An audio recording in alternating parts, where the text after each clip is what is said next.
সুপ্রিয় শিক্ষার্থী বন্ধুরা, আসসালামু আলাইকুম। আজকে আমরা আরও একটা ভিডিও নিয়ে আসলাম। আজকের ভিডিওতে আমরা শিখব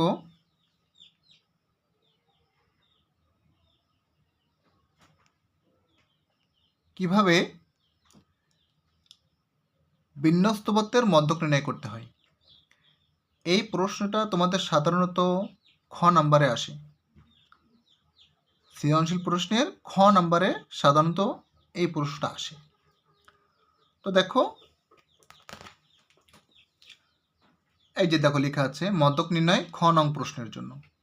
তা আমাদের একটা বিন্যস্তপত্য। তাহলে প্রথমে চলো আমরা দেখে আসি যে আমাদের বিন্যস্তপত্বের মধ্যক নির্ণয় করার জন্য কি কি করতে হয়, কি কি ধাপ রয়েছে। এই দেখো আমাদের প্রথমে রয়েছে কি ক্রমযুক্ত গণসংখ্যা। আমরা আগেই জেনেছি যে যে কোনো সারণীতে শ্রেণীব্যাপ্তি এবং গণসংখ্যা অবশ্যই থাকে, যে কোনো সারণীতে। তাহলে আমাদের মধ্যক নির্ণয়ের জন্য যে সারণীটা প্রয়োজন সেখানে অবশ্যই একটা শ্রেণীব্যাপ্তি থাকবে, একটা গণসংখ্যা থাকবে এবং একটা ক্রমযুক্ত গণসংখ্যা থাকবে। তাহলে আমাদের কলাম হবে কয়টা? 3টা। সারি হবে কয়টা? আমরা জানি প্রদত্ত উপাত্তে যতগুলো কলাম হবে আমাদের মধ্যক নির্ণয়ের সারণীতে ততগুলো সারি হবে। তাহলে এখানে কলাম আছে কয়টা? 1টা 2টা 3টা 4টা 5টা 6টা 7টা। তাহলে এখানে 7টা কলাম আছে, আমাদের সারি হবে 7টা। দেখো 1টা 2টা 3টা 4টা 5টা 6টা 7টা। আমরা কিন্তু 7টা সারি করে ফেলেছি। এবার যে কোনো সারণীতে শ্রেণীব্যাপ্তি এবং গণসংখ্যা লাগবে, তাই আমরা এইটা দেখে দেখে শ্রেণীব্যাপ্তি এবং গণসংখ্যাগুলো লিখে নিলাম। এরপর আমাদের মধ্যক নির্ণয়ের জন্য ক্রমযুক্ত গণসংখ্যা লাগবে, এই জন্য আমরা ক্রমযুক্ত গণসংখ্যাটাও লিখেছি। মনে রাখতে হবে ক্রমযুক্ত গণসংখ্যা কিন্তু FC দ্বারা প্রকাশ করে। তাহলে ক্রমযুক্ত গণসংখ্যাটা আমরা কিভাবে লিখব? প্রথমে এই যে গণসংখ্যাটা আছে এটা ঠিক যেভাবে আছে ওভাবে আমরা বসে লিখে ফেলবো। এরপর করতে হবে কি এইটার সাথে এটা যোগ করতে হবে। তাহলে 7 আর 9 কত আসে? 16, 16। ওই একইভাবে এটার সাথে আমরা এটা যোগ করব, 16 আর 10 26। ওই একইভাবে যোগ করব।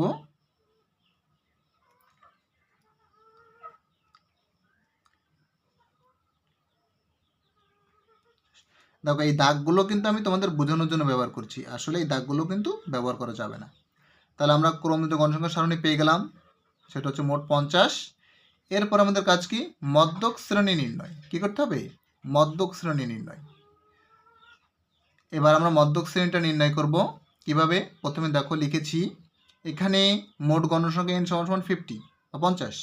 অতএব n/2 = n এর মান যেহেতু 50 ছিল 50/2।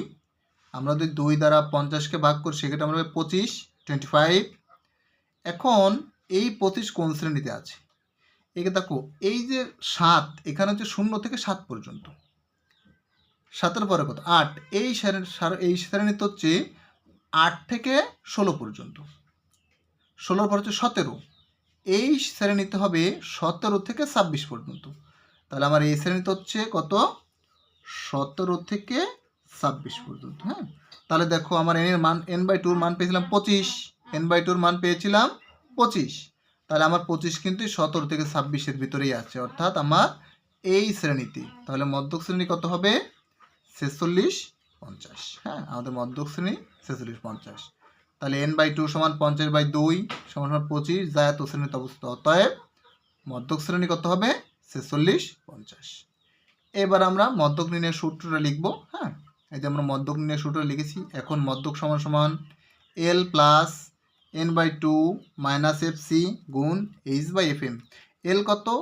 L হচ্ছে মধ্যক শ্রেণীর নিম্নসীমা। L হচ্ছে মধ্যক শ্রেণীর নিম্নসীমা। তাহলে আমাদের মধ্যক শ্রেণী ছিল 46, 50। এটা হচ্ছে নিম্নসীমা, এটা হচ্ছে উচ্চসীমা। L এর মান হবে হচ্ছে মধ্যক শ্রেণীর নিম্নসীমা। তাহলে কত হবে? 46। n/2 n/2 মান আমরা কত পেয়েছিলাম? দেখো এই দেখো n/2 মান পেয়েছিলাম কত? 25 মানে 25। FC হবে হচ্ছে মধ্যক শ্রেণী যেটা হবে, এফসি হবে মধ্যক শ্রেণী যেটা হবে, তার মধ্যে মধ্যক শ্রেণী ছিল কত 4650। এই যে এলো মধ্যক শ্রেণী, এই মধ্যক শ্রেণী যেটা হবে তার উপরের শ্রেণীর যৌথ গণসংখ্যা, তার উপরের শ্রেণীর যৌথ গণসংখ্যা, অর্থাৎ এফসির মান হবে 16। হ্যাঁ, তাহলে এফসির মান আমরা কত লিখবো, এখানে এফসির মান লিখবো হচ্ছে আমরা 16। হ্যাঁ, এবারকার মান এফএম, এফএম এর মান হবে হচ্ছে মধ্যক শ্রেণী গণসংখ্যা। তাহলে মধ্যক শ্রেণী ছিল আমাদের যেহেতু 4650, হ্যাঁ, তাহলে 4650 গণসংখ্যা কত, এই যে 10। এফএম এর মান হবে হচ্ছে 10, এফএম এর মান কত হবে 10, এটা হচ্ছে এফ এম। তাহলে আমাদের এফএম এর মান পেয়েছি আমরা 10। ওকে, তাহলে আমরা এখানে 10 লিখবো। এরপর আছে এইচটা শ্রেণীব্যাপ্তি। তাহলে আমাদের শ্রেণীব্যাপ্তি ছিল এরকম 46 থেকে 50, তাহলে 46, 47, 48, 49, 50, কত হলো 5। 46, 47, 48, 49, 50, 5। তাহলে আমাদের এইচের মান পাচ্ছি হচ্ছে আমরা কত 5।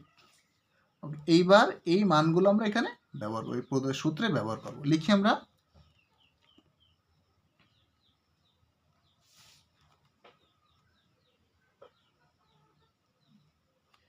এফসির মান ছিল আমাদের 16, আর এইচের মান ছিল 5, আর এফএম এর মান ছিল 10। আমাদের এই হিসাবটা, এই 46 হিসাব কিন্তু সবার শেষে করতে হবে। হ্যাঁ, তাহলে কত হবে, এটা থেকে হচ্ছে 9 গুণ 5/10, এই 9 এটার সাথে গুণ হবে। হ্যাঁ, এই 9 এর সাথে 5 9 45, 45/10। হ্যাঁ, তাহলে এখানে কত আসে দেখো, এবার কত আসে আমাদের,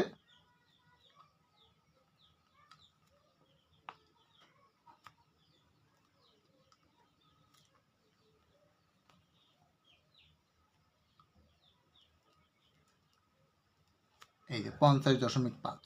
এইটাই হচ্ছে আমার নির্ণয় মধ্যক। ওকে, আশা করি সবাই খুব সহজেই বুঝতে পেরেছ। এইবার আমার অন্য একটা সমাধান দেখব। ওকে, হ্যাঁ, আমরা আর একটা সমাধান করব। এবার দেখো, এই হচ্ছে আমার প্রশ্ন। হ্যাঁ, মধ্যক নির্ণয়, অবশ্যই এই প্রশ্নটাও খ নাম্বারের জন্য। তবে আগের প্রশ্নটা এবং প্রশ্ন দুটো ভিন্ন ভ্যারিয়েন্ট। হ্যাঁ, কেন, যখন আমরা সমাধান করব তখন দেখতে পারবো। চলো আমরা বিস্তারিত দেখি। তাহলে শ্রেণীব্যাপ্তি দেখে নিলাম, গণসংখ্যাটাও আমরা দেখে নিলাম, কি কি লাগবে তা দেখে নিই। লাগবে হচ্ছে আমাদের ক্রমযুক্ত গণসংখ্যা এবং মধ্যক শ্রেণী নির্ণয়।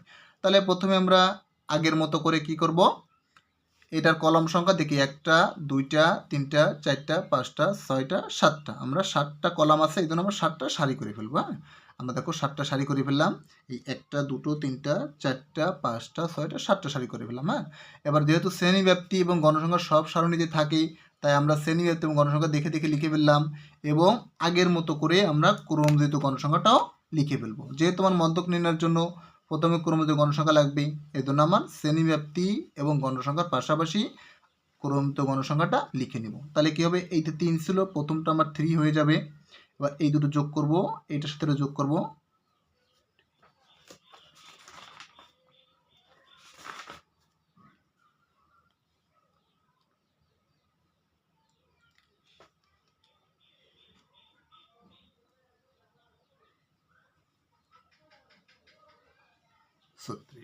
ওকে, তাহলে আমরা কিন্তু এটারও ক্রমযুক্ত গণসংখ্যা করে ফেললাম। এইবার আগের মতো করে করতে হবে কি, ক্রমযুক্ত গণসংখ্যা সারণী, ক্রমযুক্ত গণসংখ্যা লেখার পরে আমাদের সারণীর কাজ কমপ্লিট হবে। এরপর আমাদেরকে মধ্যক শ্রেণী বের করতে হবে। তাহলে কি করতে হবে, প্রথমে মধ্যক শ্রেণী বের করি। এখানে মোট গণসংখ্যা n সমান কত 36, 36, অতএব n/2 সমান 36/2 থাকে কত 18, 18 যা এবার দেখতে পাবো 18 হচ্ছে কিন্তু আমার ঠিক এই শ্রেণীতেই পড়ে। হ্যাঁ, অর্থাৎ এই শ্রেণীতে মান হচ্ছে আমার কত 8, 8-এর পর কত 9, 9 থেকে 18 হবে এই শ্রেণীতে। হ্যাঁ, এই শ্রেণীতে হচ্ছে 9 থেকে 18। ওকে, তাহলে আমার নিশ্চিত যে আমার মধ্যক শ্রেণী এটা হওয়ার কথা।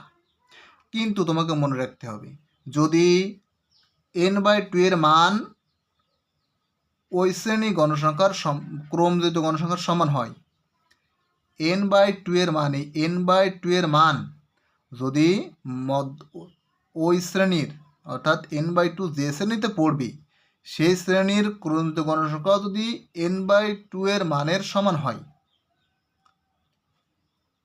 মধ্যক শ্রেণী যে শ্রেণীতে পড়বে সেই শ্রেণীর ক্রমিত গণসংখ্যা যদি n/2 এর মানের সমান হয়, তাহলে ওই শ্রেণীকে মধ্যক শ্রেণী ধরা যাবে না, অবশ্যই তার পরের শ্রেণীকে মধ্যক শ্রেণী ধরতে হবে। এই দেখো আমি লিখে দিয়েছি, n/2 সমান 36/2 সমান 18, যা 52 শ্রেণীতে অবস্থিত। আবার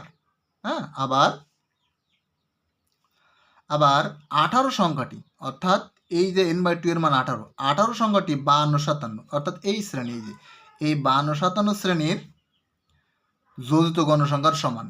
অর্থাৎ এই n/2 এর যে মানটা, এই মান এটাই তো মধ্যক শ্রেণী হওয়ার কথা, তাহলে এটা যে মধ্যক শ্রেণী হচ্ছে অর্থাৎ 52 শ্রেণীতে পড়তেছে, এই শ্রেণীর ক্রমিত গণসংখ্যা যা হবে n/2 এর মানও তাই হয়েছে।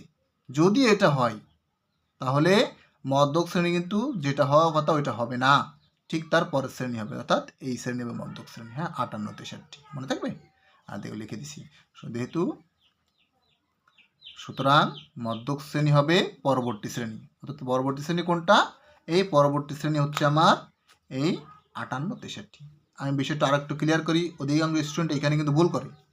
এখানে n/2 এর মান হচ্ছে 18 হয়েছে, তাহলে আগের সমাধানটা নিয়ম অনুযায়ী আমার মধ্যক শ্রেণী কিন্তু 52 হওয়ার কথা, কিন্তু যদি n/2 এর মান অর্থাৎ মধ্যক শ্রেণীর স্বাভাবিক নিয়মে যে শ্রেণীতে হওয়া কথা, স্বাভাবিক নিয়মে মধ্যক শ্রেণী আমার 52 শ্রেণীতে হওয়া কথা, স্বাভাবিক নিয়মে মধ্যক শ্রেণী আমার 52 শ্রেণীতে হওয়া কথা, কিন্তু যদি n/2 এর মান ওই মধ্যক শ্রেণীর যোজিত গণসংখ্যার সমান হয়, সেক্ষেত্রে তার পরবর্তী শ্রেণীকে মধ্যক শ্রেণী ধরতে হবে।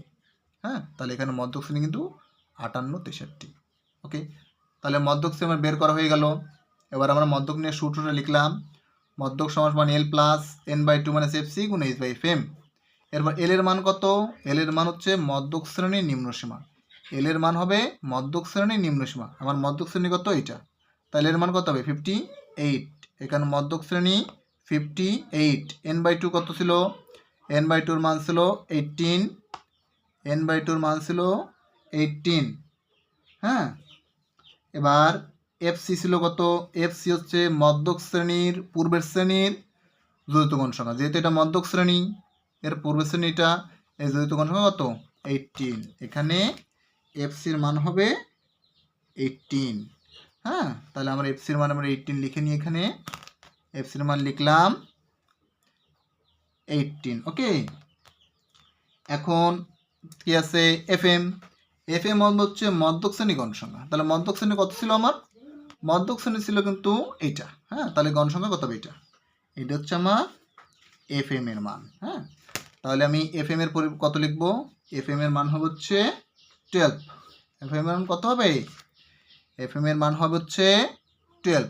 ওকে, আর এইচটা হচ্ছে কি, এইচ হচ্ছে শ্রেণীব্যাপ্তি, তাই না, এইচ এর মান ছিল শ্রেণীব্যাপ্তি। শ্রেণীব্যাপ্তি কত ছিল আমার, দেখো 58 থেকে 63, তাহলে 58, 59, 60, 61, 62 আর হচ্ছে 1, 63। তাহলে 58, 59, 60, 61, 62, 63, 6। তাহলে এই মান কত লিখবো আমি, 6। ঠিক আছে, এবার আমরা এই মানগুলো আমরা আমাদের সমাধানে বসাবো।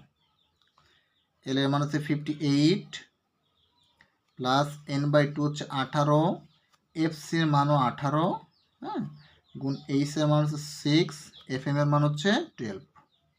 ওকে, তাহলে 58 প্লাস, দেখো এখানে এই 18 থেকে 18 গেলে কিন্তু 0 থাকে, 0 গুণ 6/8। ওকে, এখন আমরা জানি 0-র সাথে কোনো কিছু গুণ অথবা ভাগ করলে ওইটা কিন্তু 0 হয়ে, তাহলে এই টোটালটার মান কিন্তু আমার কত হবে, 0 হয়ে যাবে, যেহেতু 0-র সাথে আমার এই 0 গুণ। ওকে, তাহলে আমার মধ্যক মান কত আসবে 58, আমাদের মধ্যক মান কত আসবে 58, এই হচ্ছে আমার নিম্ন মধ্যক মান।